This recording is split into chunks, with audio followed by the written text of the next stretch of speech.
Hello everybody, my name is Mary Howe. Thank you for joining me. I'm an independent Kaszazz consultant, and today I'm going to be demonstrating the We Are Memory Keepers Precision Press.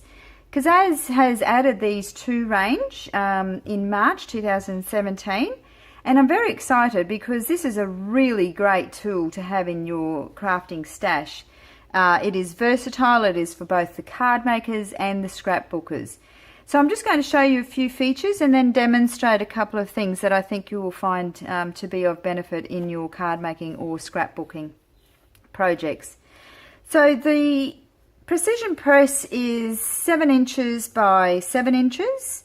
It has the 1/8 marks. I'll try and get that up there so you can have a look at that. It is broken into the 1/8. It also has the centimetres at the top, which is also in millimetres, and the same down the side here, and you have a green grid which makes it very easy to line up stamps. You also have in the corner, and I apologise if there is any glare there from my light, you also have in the corner this this little white foam piece here that sits in the corner, and what that's designed to do is when you have your stamp on, because there's no grid down this side or along this bottom, it would want to distort, so the piece of foam there is just to hold that all in place. And as you can see, it is quite thick. This acrylic part of this is probably 3/4 of a centimetre thick, so quite sturdy, so it's not in any danger of breaking. So like I said, the guide is on two sides only, so leaving this section out this side for larger pieces of paper.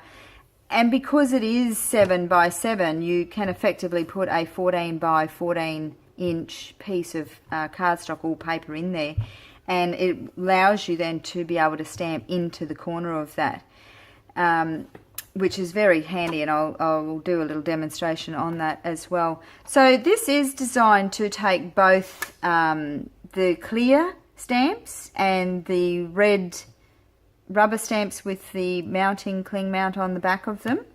And you'll notice that when you actually use this, the lid does move up and down here. So I'm actually moving the bottom, but you would get the same effect with the top. And that is designed to do that so that it either brings the top closer to the here, which you would want with a clear stamp, or it lifts it up to allow for the thicker red rubber stamps that have the foam on the back of them. So that's very handy as well. And like I said, it is very sturdy. You're not in any danger of, when you're pressing your stamp image in, of breaking that.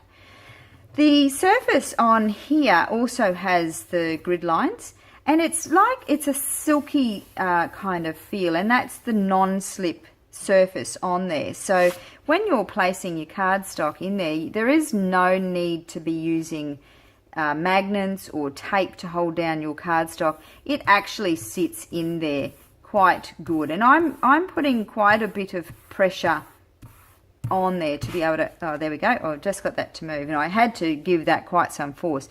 So it isn't going to move on you when you're stamping, and it is designed for you to be able to line back up, which is into the intersection of the two guides on either side. So to line it up, you're simply just putting and making sure always that your cardstock or paper is always into the corner here, using these marks to line up alignment of stamps. So for instance, and I'll come back to this size. I will demonstrate how that can be done in the center of a scrapbook page. Now this is just your typical size scrapbook page, the 30.5 centimetre by 30.5 centimetre, or 12 by 12, which is a standard scrapbook size. Again, you line up into the corner of the grids, and you can essentially place, now this being 12 by 12, 6 by 6, the intersection of 6 by 6 is here. So if I was trying to make this to be the center, then I've certainly got room and I can do that. So you line up your stamp essentially at the grid mark, recognizing you've got an inch there on the side to bring it over as well, you can line that up essentially to be in the center of your page. Now, doing it into the center, you will come in contact with this little piece here. It doesn't seem to affect anything. Pick up your stamp and ink it as you would normally. Just be careful though, because it is sitting up on top of that, you may catch the edge with the ink, and if that's the case, just wipe that off before you stamp so that it doesn't transfer to your image. Before you're stamping, just make sure that you are lined up into the corner there in case you need to do another image stamping. And you don't need to give your precision press CPA. You're just transferring the ink off your image there, and pretty much that has stamped pretty good, except just a little tiny bit here on the edge. So this is where the precision press comes into its own, is that you can go back over the image again and re-ink the spots that didn't quite get done. Now, as you can see, my page has moved, which doesn't matter. The whole idea of the precision press is to be able to line that back up into the corner where you originally had it, and that image will transfer exactly the same as the one before it. So I haven't quite got the stamping out there, and that will be because it's sitting up on top of this part here. So I probably need to just press that just slightly harder, because it is sitting up. So that's probably just something you'll need to keep in mind, when you're doing it into the corner. But there you go. So I've actually got that to work this time. I didn't really pay attention here, and I have overshot with the ink, but that is just something individually you'll need to keep an eye on. Now, as you can see, that has essentially then stamped into the center of my of my scrapbook page, albeit I didn't really take much time to line that stamp up so that it was aligned. As you can see, it's not aligned, but this is just a demonstration just to show you that you can easily stamp into the center of a 12 by 12 scrapbook page, which I think is going to be brilliant for those scrapbookers to make something a central focus. So I'm going to now move on to the other way of using your precision tool, and that is to precisely stamp an image on not so much on top of, but in alignment to another stamp. So in the same way, you make sure that your cardstock or paper that you're working on is lined up into the corner, and that's always the critical point. Make sure that is lined up there. Now I'm going to use this stamp, and I want to have a second stamp that's going to come on, so I just need to make sure that I've got enough room for both. And obviously when you're placing your stamps onto your project, make sure they don't have ink on it, because obviously that is going to transfer, and if it's not quite where you want it to go, it's then going to be on your project. So make sure they are clean before you put them on there. Now stamp this as you would normally, making sure that your paper is up into the corner there. Transfer that ink onto your page. Now it hasn't given the most clear and precise stamp image, and that's fine, because that's where this precision press comes into its own. Because you've lined it up there, you only need to re-ink and make sure that the paper is back into the corner there before pressing your second image, and it will be exactly lined up. So you won't get any ghosting of the image, but it enables you to add another layer of ink. And so you would just keep inking until you're satisfied with the image that you're looking to get. So the critical bit is to make sure it's always lined up into that corner, and then you can get your stamping to be precise. Now, because I want to use this fairy stamp and I want her foot to just be sitting on top of that leaf there, before you take that one away, you need to then just line up a piece of scrap paper, again into the corner, and stamp this image off. It doesn't have to be a perfect stamp, so you only really need to do it the once.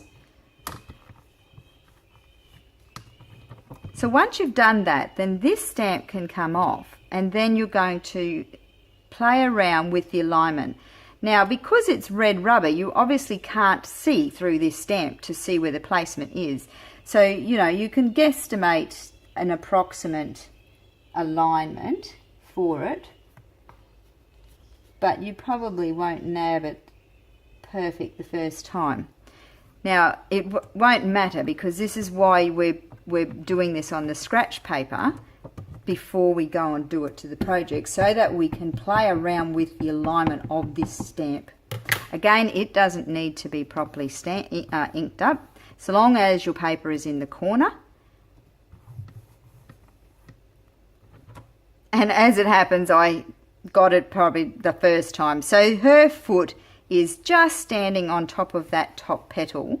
It doesn't matter that it didn't stamp all the way. It's not your project. So then put back the one you stamped before, making sure your paper is back into the corner, and inking your stamp as you would normally.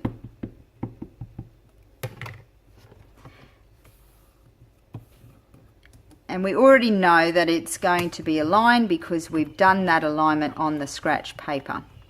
So this is a very good example of being able to precisely stamp to a particular spot. And because she hasn't stamped out properly, I will just put another layer of ink on and keep stamping, making sure that that paper is in the corner until you get the image that you want. And that's completed it.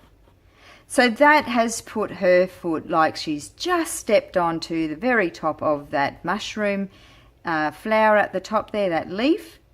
And it allows you to precisely be able to do that. You would have no hope to be able to try and do that with these red rubber stamps of Kaszazz. So that's a really great demonstration, along with being able to stamp into the center of scrapbooking paper. Like I said, this is just going to be one of those tools that you will want to have in your stash and you will go to all the time, whether you're a stamper or not. Everyone wants to get a precise stamp image, and this tool is going to allow you to do that. Now, another way that I've used my precision press is to create a card that has multiple colors in the same image. Now, you could do this without the precision press, but it would be very difficult trying to get the ink all in on there properly in multiple colours and all stamped properly in the first time you stamp it. So what I've done here is I've masked off the dress and then stamped the green image along with the little purple bits in the wings, which was just using selective colours together. And then I have masked off the rest of the fairy, and I've just used washi tape over those parts and stamped the purple for the dress. And because it's already lined up in my precision press, I know that it's going to line up again with the first image. And I've done the same thing for these flower stalks. I've masked off the flower to let me stamp the leaves and the stems, and then I've masked off the leaves and stems and just stamped the flower. And I know it's always going to be in alignment because it's been done on the precision press. So there are a few ways that I've demonstrated here today that you'll be able to use your precision press. So I hope I've inspired you to go out and get one of these for your crafting stash. It is an investment that you won't regret. It is going to be one of those very versatile go-to tools that you will want to use all the time in every project. So thank you for joining me today.